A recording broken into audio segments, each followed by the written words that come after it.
Sige po, kapayapaan po ang sumaating nawa sa ating paikinig ng salita ng Diyos. Muli, palakpakan natin ang ating Panginoon Diyos sa napakagandang umaga na binigay niya po sa atin na tayo muli makakapakinig na po ng kanyang ating banal na salita. Okay po mga kapatid?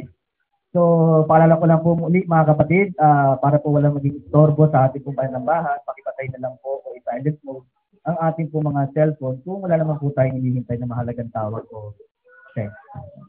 Sige po mga kapatid, sige, sabihin mo sa tabi mo, humanda ka ng makinig ng salita ng Diyos.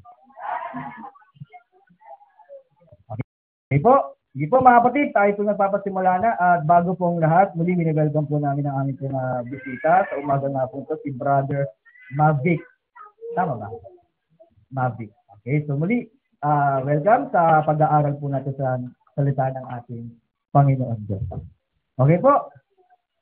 Sige po mga kapatid, bago tayo magpasimula sa mensahe natin sa umaga nga po ito, magbalik na ulam po tayo sa paksa na tinalakay po natin nung nakaraang Sunday. Ano nga po yung paksa natin yung nakaraang Sunday, kung naaalala pa mga kapatid? Si Magog. Anong tungkol kay Magog?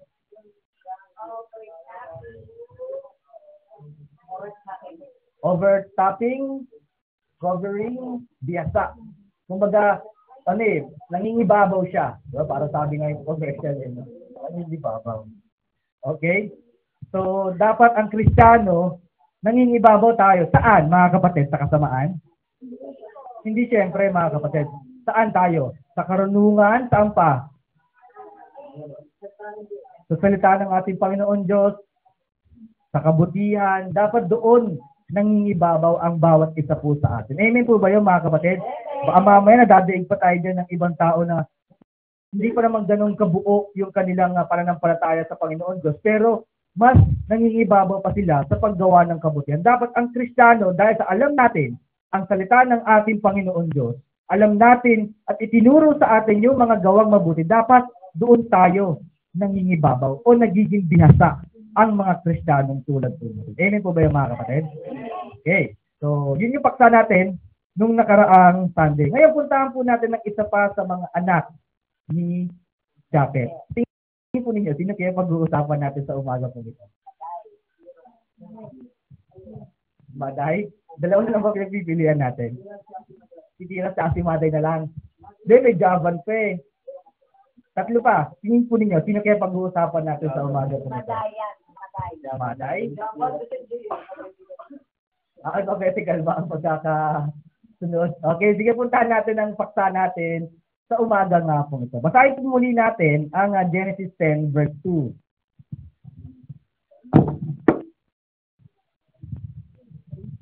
Genesis 10:2.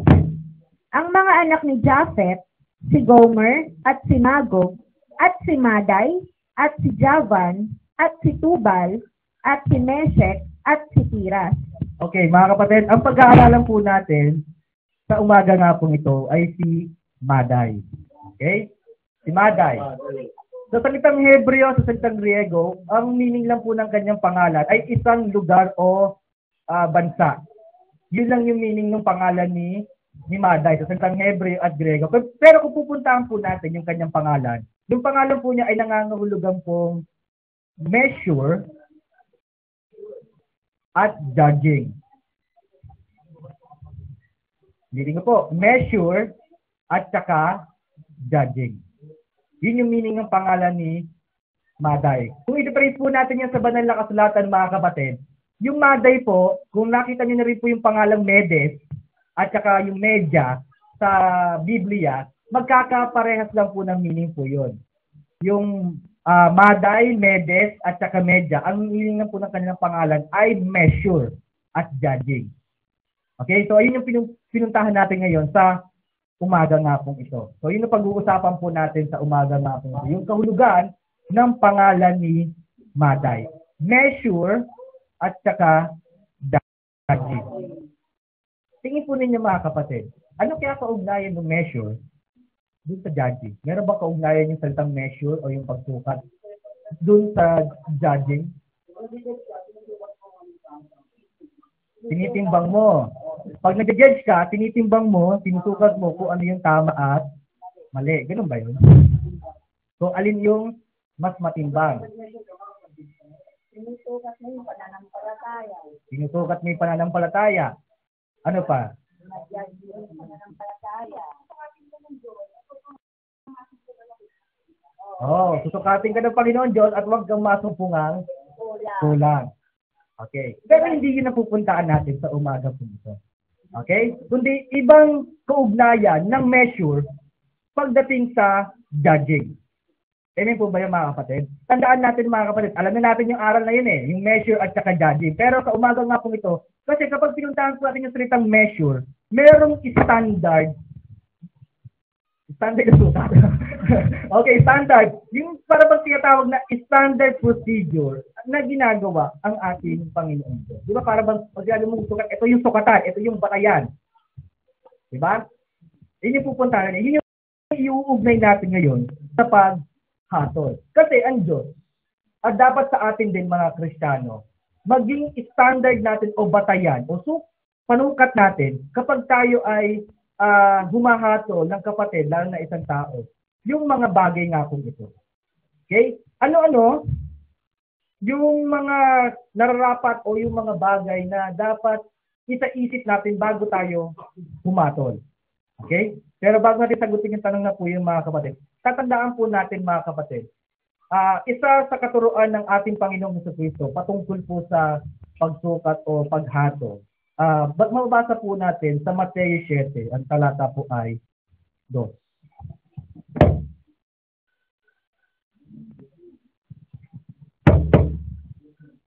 Matthew 7:2. Sapagkat sa hatol na inyong inihatol, ay hahatulan kayo, at sa panukat na inyong isusukat, ay susukatin kayo. Amen po ba yun, mga kapatid? Isa yun sa mga katuruan ng ating Panginoong Jesucristo sa ating mga Kristiyano.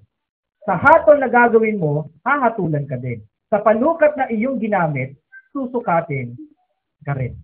Amen po ba yun, mga kapatid? Kumbaga, kung ano yung bagay na inihatol mo sa tao, kaya nga dapat malaman natin yung mga kaparaanan yung tamang paraan bago tayo humatol. Kasi tatandaan natin kung ano ang ihatol natin sa iba, yun din ang hahatol sa atin. Kung anong ipananukat mo sa iba, yun din ang ipananukat sa iyo. Amen po ba yun, mga kapatid? Ngayon, pag-aralan natin, mga kapatid. Kasi syempre, napakahirap po nun, mga kapatid, na hatol tayo ng hatol. Yung pala, yung hatol na ibinibigay natin, yun din pala yung hatol sa atin. Amen po ba yun, mga kapatid? Kaya dapat malaman natin kung ano o papaano yung tamang paraan ng paghatol. Okay? Ngayon, puntahan natin. Isa-isay natin. Papaano ang nararapat na paghatol? Una, basahin po natin yung Juan 7, ang talata po ay 51.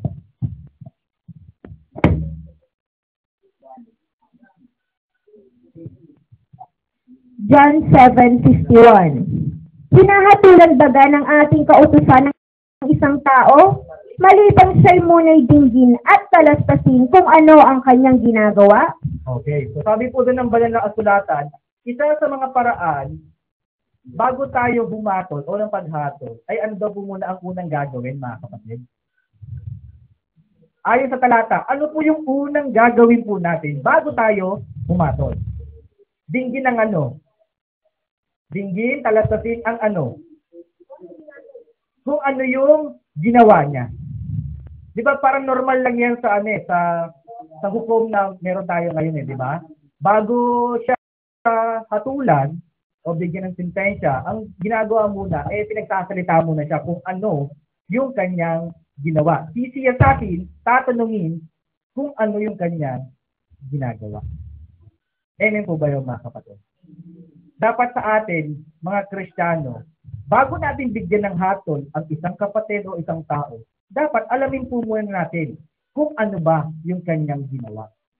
Siyasatin natin sa kanya mismo. Sa pamamagitan ng pagtatanong, kung ano ba yung kanyang ginawa. Amen po ba yung mga kapatid? Kasi di ba, ayun, kuminsan ayaw sumagot, kuminsan sasagot, pero hindi katotohanan. Tama? Kahit naman sa mga korte ngayon di ba? Di ba? Lalabas at lalabas ang katotohanan. Kaya nga, ginagawa natin yung pagsisiyasat. Okay? Inilalakad natin kung ano yung kanyang mga ginawa, inilalabas natin yung mga witnesses, inilalabas natin yung mga ebidensya. Dahil yun ang unang paraan bago tayo pumasok. Siyasatin muna yung tao sa kanyang ginawa. Amen po ba yun, mga kapatid? Kasi kung minsan, kahit tayong mga Kristiyano, basta na lang tayo nakakapagbigay ng hatol. Diba? For example, nakita mo isang tao, malaki tiyan. Ang hatol mo doon, lasinggero, umiinom ng alak. Diba? Yung pala may bulati na. Kaya malaki yun dyan. Diba? Ganun yung ganun ang ginagawa natin eh. Diba? O kaya kung minsan, kaya nangyari sa taong yun kasi ganito yung ganyan. Diba? Kung totoo naman. Pero di ba sabi, isa sa mga parang, kasi, tanda natin mga kapatid, sabi ng Diyos, kung ano ang sinanghatol mo, o inihatol mo, yun din ang hahatol sa'yo. Kung ano ang pansukat na ginamit mo, yun din yung gagamitin panukat sa'yo. Kung nagkamali ka naman. Yung pala, yung ginagawa mo din, yung hinihatol mo sa kanya, yun din pala ginagawa mo. Di yung hatol na binigay mo, yun din ang magiging hatol sa iyo. Amen po ba yun, mga kapatid? Kaya dapat maging careful tayo pagdating sa paghatol. Bago hatulan ng isang tao, ay huwag po muna natin hatulan kaagad. Kundi, ang gagawin po natin, siyasatin po muna yung tao. Kumaga para bang ito yung standard procedure na dapat ginagawa ng isang Christian. Amen po ba yung mga kapatid? Palakpakan natin ang ating Panginoon Diyos, mga kapatid. Isa pa, mga kapatid. So, natapos natin siyasatin ng tao. Sumunod. Anong gagawin po natin susunod? Basahin natin yung unang Samuel 16 verse 7.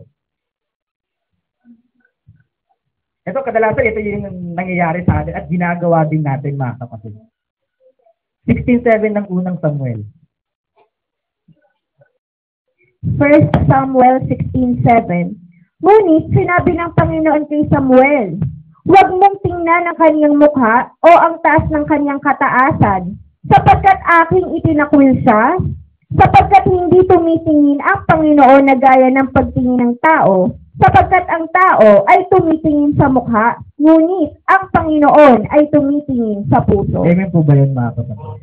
Kasi minsan ganun tayo humatol kung ano ang itsura ng tao. Nakita mo, mukhang mongoloid. Mongoloid na kagad ba kagad yung taong yon? Mukha lang naman pero hinatulan mo kagad mongoloid. Parang naman mga kapatid. Di ba? Pwede bang wag muna mongoloid, pwede pangit lang muna. Di ba? Pwede naman ganun di ba? Pero ang naging hatol kagad, dahil sa nakita niya, ito yung facial features ng mongoloid, iisa ka nila itsura mongoloid po siguro. Di ba? Ganun yung nagiging hatol kagad ng isang tao Di ba? Sana hindi maging ganun tayo, mga kapatid, na hinahatulan natin yung tao dahil sa kanyang physical features. Amen po ba yun, mga kapatid? Kasi kung minsan ganun tayo humatol Yung ayon sa physical features, siguro galing ito ng Africa kasi negro to. Di ba? Siguro anak to ng araw kasi yung kulay niya di ba? Puting puti. Di ba? Yung mga albino, tama ba? Nagtataka ako bakit tawag sa kanila anak ng araw? Kasi pag sinabing anak ng araw, yun yung sa araw. Pero yung anak ng araw, mapuputi. Sabi ko, natin yung logic doon na tinawag silang anak ng araw. Pero tawag sa nila, anak ng araw. Kasi ang sinag ng yung liwanag. Yun yung pinagbasihan. Kasi baka yun yung may puro big spot. Di ba?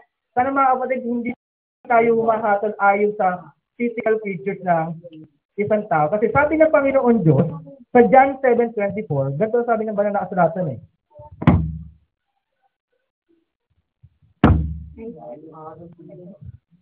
John 7:24. Huwag kayong magsihatol ayon sa anyo, kundi magsihatol kayo ng matuwid na paghatol. Amen po ba yun, mga kapatid? Palakpakan naman po natin ang ating Panginoon Diyos, mga kapatid. Palakpakan naman natin, mga kapatid, ang ating Panginoon Diyos. Di ba? Ang sabi ng Panginoon Diyos, huwag tayo magsihatol ayon sa anyo, kundi tayo magsihatol ng matuwid na paghatol. Amen po ba yung mga kapatid? Hinatulan mo ayon sa nakita mo sa kanya. Kung minsan, hinahatulan mo yung tao ayon sa nakita mong ginagawa niya. Di ba? May mga ganong klase ng tao eh. Di ba? Nakita mo lang, umaakit sa bubong. Ay, akit bahay yun! Akit bahay! Akit bahay! Yung nag-report ka agad tapos yung pala, ginagawa lang yung bubong. Nakatakip pa. Mainit eh. Yun na tulad mo, magnanakaw! Diba? Hindi dapat ganun mga kapatid. Nakita mo lang sa bubong, magnanakaw na kagad. Diba? Pwede ba munang inaayos mo muna yung bubong bago magnanakaw? Diba? Ganun tayo humatol eh. Hindi tayo yung paghagad parang exage. Diba? Ito lang nakita mo. Nakita ko yung boyfriend mo, may kasamang iba. Lalaki. Yung pala, ano lang, business partner niya, kapatid pala, kumisa kasama niya. Natulong mo na kagad. May kasama lalaki. Ano iisipin nun? Ba mamaya, kumanta na naman sila ng kanta ni Kuli Desma. Diba? Should we say? Or should we say? Diba? Hinatulan kagad eh. Ayon sa bagay na nakikita nila. Huwag tayong ganun mga kapatid. Kundi, sabi ng Panginoon Diyos, tayo'y magsihatol ng matuwid na paghatol. Amen po ba yun mga kapatid? Palakpaan natin ang ating Panginoon Diyos. Okay? Sumunod, isa pang paraan na dapat maging batayan natin o sukatan bago nating hatulan ang isang tao. Basahin natin yung John 5 verse 13. John 5:30. Hindi ako makagagawa ng anuman sa aking sarili. Humahatol ako ayon sa aking naririnig. At ang paghatol ko'y matuwid, sapagkat hindi ko pinaghahanap ang aking sariling kalooban, kundi ang kalooban niyaong nagsugo sa akin. Okay, so sabi po nito sa banal na kasulatan, isa sa mga paraan o sukatang batayan bago nating hatulan ang tao. Di ba parang tulad din niya sa korte, hinahatulan ang tao ayon sa kanyang o sa iyong mga naririnig. Amen po ba yung mga kapatid? Kasi kung pupuntahan naman natin talaga, yung mga judge, yung abogado, hindi naman talaga nila nakita mismo yung pangyayari. Kaya ang magiging batay nila parang hatulan ng isang tao, sintensya ng isang tao, ayon sa mga ilalabas ng mga witnesses at doon sa mismong suspect at doon sa may biktima. Amen po ba yun mga kapatid? Dapat ganun din tayo mga Kristiyano. Paano kung nagsinungaling? Kaya nga sabi sa banal na kasulatan eh, di ba? Kapag nakarinig ka ng sumbong, dapat hindi isa. Dalawa o higit. Di ba? Sabi ng banal na kasulatan. Kasi pag sinabi kasi dalawa, ano yun eh, matibay yun eh. O, yun na. Paano pag pinagkaisa lang? Matibay na kasi nungalingan eh, no? Pero sabi, di ba? Kaya nga pumapasok tayo sa tamang paraan eh. Hindi lang sa mga narinig mo, kundi sa bagay na sasabihin din ng tao. Kasi mawala pinagkaisaan lang. O sabihin natin, bakla si ganito. O, nakarating sa mga pamamahala. Sino ang bakla? Patayin mo.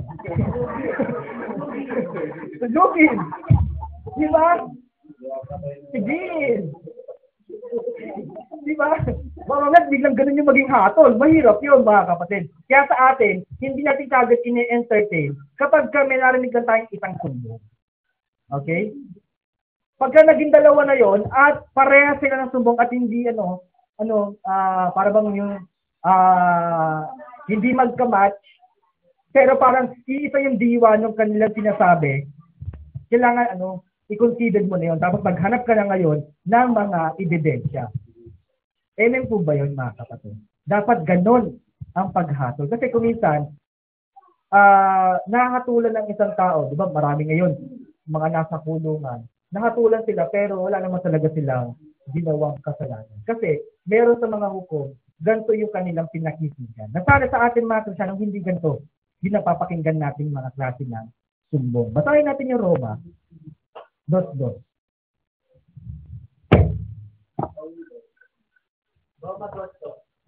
Romans 2:2. At nalalaman natin na ang hatol ng Diyos ay ayon sa katotohanan. Ayon sa katotohanan. Dapat ganun lamang na sumbong yung marinig natin. Para rin malalaman na katotohanan yung kanyang sinasabi. Kung hindi lang siya ang nagpapatunay noon. Okay? Dapat ganun. Kasi kung minsan para bang kinoconsider natin kahit na isa pala yung narinig nating salaysay, ano yung kinoconsider na natin kagad eh. Yung pala, pinapakinggan mo ng pala. Amen po ba yun mga kapatid? Kailangan ba i-consider mo yun na eto na kagad yung magiging hassle mo kasi nakarinig ka ng chismis? Diba? Kaya karamihan sa mga tao ngayon eh, nagkakaroon ng pagkakaalit sa isa't isa dahil sa pakikinig sa mga chismis. Nabibigyan ng maling hatol ang isang tao dahil sa chismis. Eh sabi ng Panginoon Diyos eh, ang Diyos ay umahatol ayon sa katotohanan. Kung ano ang katotohanan, doon ka magbase ng iyong hatol. Amen po ba yun mga kapatid? Hindi siya. Palakpakan naman natin ang ating Panginoon Diyos. Okay? So nakakailan na tayong batayan ng paghatol. So, 1, 3 na. Pang-apat, basahin natin ang 2 Pedro 2, ang talata po ay 11. 2 Peter 2:11. Samantalang ang mga anghel, bagabat lalong dakila ang lakas at kapangyarihan, ay hindi nagtataglay ng paghatol na may alipusta laban sa kanila sa harapan ng Panginoon. Okay, amen po ba yun mga kapatid? Kapag tayo, ito na, yung ating paghatol na, nandito tayo sa paghatol. Kapag tayo humahatol, dapat maging tulad tayo ng anghel. Amen po ba yun mga kapatid? Sabi ng banal na kasulatan, ang mga anghel daw, bagamat lalong dakila ang lakas at kapangyarihan, ay hindi nagtataglay ng paghatol na may alipusta. Amen po ba yun mga kapatid? Paano paghatol na mayroong alipusta? Kasi kung minsan nakakapaghatol tayo na mayroong kasamang pag-aalipusta. For example, yan, kaya hindi nangyari sa'yo yan kasi bobo ka naman eh. Amen po ba yan mga kapatid? Yan, kaya nangyari sa yung bagay na yan kasi aanga ka eh. Diba? Ganun yun eh. Humahatol na mayroong pag-aalipusta. Diba? Eh ang hukom ba? Tingnan natin yung hukom. Pag humatol ba yun, eh, may kasama bang ano? Doon sa may suspect, may kasama ba siya? Yan kasi, kakapanood mo. Diba? Parang dinadown yung tao. Kaya ka nakapang-rate. Diba?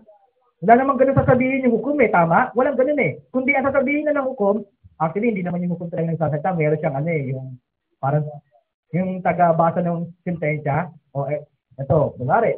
O, People of the Philippines versus Ryan J. Ilertano.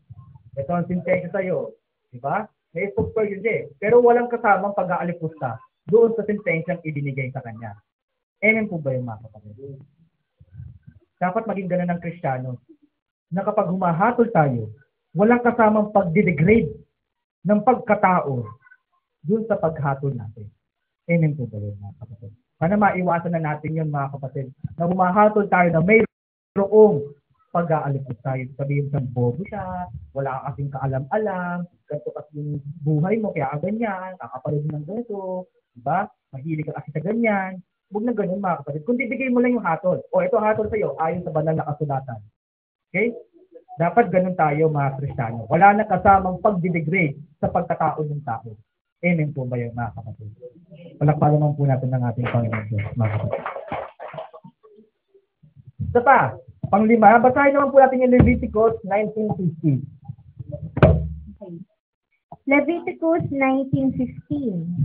Huwag kayong gagawa ng kalikuan sa paghatol. Paano ba yung nagkakaroon tayo ng kalikuan sa paghatol? Tuloy niyo basa.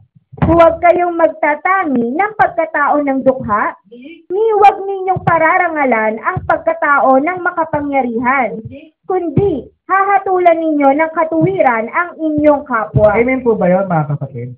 Sa paghatol natin, wala tayong sinisino-sino. Wala tayong kinikilala. Diba? Parang ano sa pag walang kinikilingan, walang pinoprotektahan, serbisyong totoo lamang. Diba? Ganun dapat eh. Kapag tayo humahatol, wala tayong tinitignan. Ito kasi mayaman siya. Baka mamaya kapag hinatulang ko to, papatay ako nito. Karamihan sa mga hukom, ganun. Hindi ako magpapatunay yan. Alam niyo naman kung anong ginagawa nila. Amen po ba yung mga kapatid? Karamihan din sa mga abogado, gano'n, nagpapabayad. Tama? Kasi, di ba, kaya nakakalungkot ang sistema ng hustisya sa panahon natin ngayon eh. Kung sino ang mayaman, sila ang mayroong hustisya. Mayroon silang kapangyarihan para baguhin yung hustisya. Pero sa ating mga Kristiyano, dapat mabago na yun, mga kapatid. Hindi natin kinikilalang ministro siya, hindi natin kinikilalang kapatid mo siya, hindi natin kinikilalang kaibigan mo siya pagdating sa paghatol. Kasi sabi ng Panginoon Diyos, hatulan mo sila ayon sa katwiran. Amen po ba yun, mga kapatid? Kasi kapag hindi ka umahatol ayon sa katwiran, nagiging liko ang iyong paghatol. Amen po ba yun, mga kapatid? Isa pa sinasabi sa Santiago 2:9. Basahin nga po natin. James 2:9. Datapwat kung kayo'y nagtatangi ng mga tao, ay nangagkakasala kayo, at kayo'y hinahatulan ng kautusan na gaya ng mga suwail. Amen po ba yun, mga kapatid? Ang tawag ng Biblia sa mga tao na humahatol sa kapwa niya tao, na meron siyang tinatanging tao, ay ano daw po? Nangagkakasala at suwail. Di ba matawag na nagkakasala at suwain? Dahil lamang sa nagtatangi kayo ng taong hahatulan po ninyo. Mga kapatid. Ay, ayokong hatulan yan. Kasi ano yan eh, ministro yan, baka mamaya bawian ako niyan sa hatol. Ay, ayokong hatulan yung kapatid ko yun, baka mamaya magtampo sa akin. At baka hindi na ako ilibre ng pamasahe. Diba? Ay, ayokong hatulan yun, baka mamaya pagka naglalambing na ako sa kanya, hindi na niya ako pansinin. Amen po ba yun, mga kapatid? May pagbanggit eh, no? Diba? Dapat hindi ganun, mga kapatid. Kumbaga natatakot ka, para bang lalabas na under ka. Ganun ba dapat, mga kapatid? Natatakot ka kasi ayaw mo mawala yung pakinabang, ayaw mo maghumatol kasi baka mawala yung pakinabang. Diba? O sa simpleng ayaw mo lang maging kagalit yung kapatid kaya ayaw mo humatol. Diba? Tandaan natin, mga kapatid. Sabi din yan ng banal na kasulatan eh. Sabi yan sa sulat ni Pablo, nagiging kaaway namin ang buong kapatiran dahil sa paggawa ng katwiran. Sa paggawa ng tungkulin namin sa harapan ng Panginoon Diyos. Diba sabi ni Pablo yun eh, nagiging kaaway yung mga kapatid. Naging kaaway niyo ba kami dahil sa pagsasalita namin ng katotohanan? Minsan. Wow, aminalo talaga yun. Minsan. Di ba, pag hinahatulan niyo kapatid, di ba, kung sa bagay, karamihan sa mga reaction, kapag ang kapatid, hinahatulan, di ba nagagalit? Di ba? Sorry ka lang. Nagwawala talaga, no? Buti nga, di pa naglulupasay dito, eh, no? Bakit yun? Di ba? Buti nga, di pa naglulupasay yung mga kapatid, nagagalit lang, tumataas lang yung boses, di ba? Nag-work out, di ba? Pero bumabalik. Hindi mo kahinga. Biglang ganun eh, no? Kaya dapat, mga kapatid, masanay tayo eh. Kasi tandaan natin, sinabi na rin kasi ng banal na kasulatan yun eh, sa paghatol o sa paggawa ng katwiran ng Panginoon Diyos, marami tayong magiging kaaway. Dapat masanay tayo, mga kapatid, na sa paggawa ng katwiran ng Panginoon Diyos, kaibigan, kapamilya, di ba? Pwede natin silang malinawin. Kahit sarili nating kapatid sa pananampalataya, nagiging kaaway natin dahil sa paglilingkod sa harapan ng Panginoon Diyos. Amen po ba yun? Palakpakan natin ang ating Panginoon Diyos. O sana narinig natin itong araw na ito, mga kapatid. Wala na sana dito yung yung nagagalit pa. Pagka hinahatulan sila, o nagtatampuman, o wala na silang kinikilingan pagdating sa paghatol. Di ba? Sabi mo, huwag ka na mag-galit kapag hinahatulan sila. Amen po ba yan, mga kapatid? Okay. Ngayon, puntahan natin, mga kapatid. Di ba, nabanggit na natin eh. Ilan yung kaparaanan o yung batayang panukat natin bago tayo humatol, mga kapatid? 1, 2, 3, 4, 5. Okay? Meron tayong 5 panukat o batayan bago tayo humatol. Pero bago pa itong bagay na ito, na tinalakay po natin, meron po muna tayong isang bagay na dapat natin gawin bago tayo humatol. Ano po iyon, mga kapatid? Ano po yung isang bagay na dapat gawin natin sa ating mga sarili bago tayo magsiyasat o siyasatin yung tao, bago natin siya hatulan, bago natin siya bigyan ng karampatang hatol, ano po muna yung gagawin po natin sa ating mga sarili, mga kapatid? Okay? So ito yung isang bagay na nais ipabatid sa atin ng ating Panginoon Diyos sa umaga nga po ito. Asahin nga po natin, ang Mateo 7, ang talata po ay 5. Matthew 7:5. Ikaw na mapagpaimbabaw, alisin mo muna ang tahilan sa iyong sariling mata, at kung magkagayoy, makikita mong malinaw ang pag-aalis mo ng puwing sa mata ng iyong kapatid. Amen po ba yun, mga kapatid? Ang isang bagay na dapat gawin po muna natin bago tayo humatol sa isang kapatid o sa isang tao, dapat yung sarili po muna natin ang ayusin natin, ang linisin natin. Sabi doon, no? Alisin mo muna ang tahilan sa iyong sariling mga mata. Dahil hindi tayo, ito ay isang panuntunan na ng ating iglesia, mga kapatid. Na dapat, bago tayo humatol, mga kapatid, siguraduhin mo muna na malinis ka. Siguraduhin mo muna na yung ihahatol mo ay hindi rin yun ang hatol sa iyo. Amen po ba yun, mga kapatid? Humatol ka, suspended 1 taon dahil sa pangangalun niya. Ikaw din pala nangangalun niya. Dalawa tayo, suspended 1 taon. Amir! Di ba? Mamaya kasi, at ang napaagaling natin sa paghatol, yung pala, yung sarili din pala natin, yun din pala yung hatol na dapat sa atin. Eh, hindi naman alam eh. Diba? Bakit di ka sumasamba? Eh, ikaw rin po, di kita nakikita every Sunday. Idol kasi kita eh, kaya hindi rin ako sumasamba eh. Diba? May ganun eh. Kaya sabihan mo yung kapatid, doon sa kasalanan kanyang ginawa, pero yung kasalanan kanyang ginawa, eh kasalanan din ginagawa mo. Tapos hinahatulan mo yung kapatid, ayon doon sa kasalanan na ikaw rin mismo, ginagawa mo rin sa iyong sarili. Wala kang karapatang humatol, kapatid. Amen po ba yun, mga kapatid? Kaya nga, isang panuntunan na ilalabas natin eh. Di ba? So, sa mga kapatid, may mga suspended dito. Sa mga manggagawa.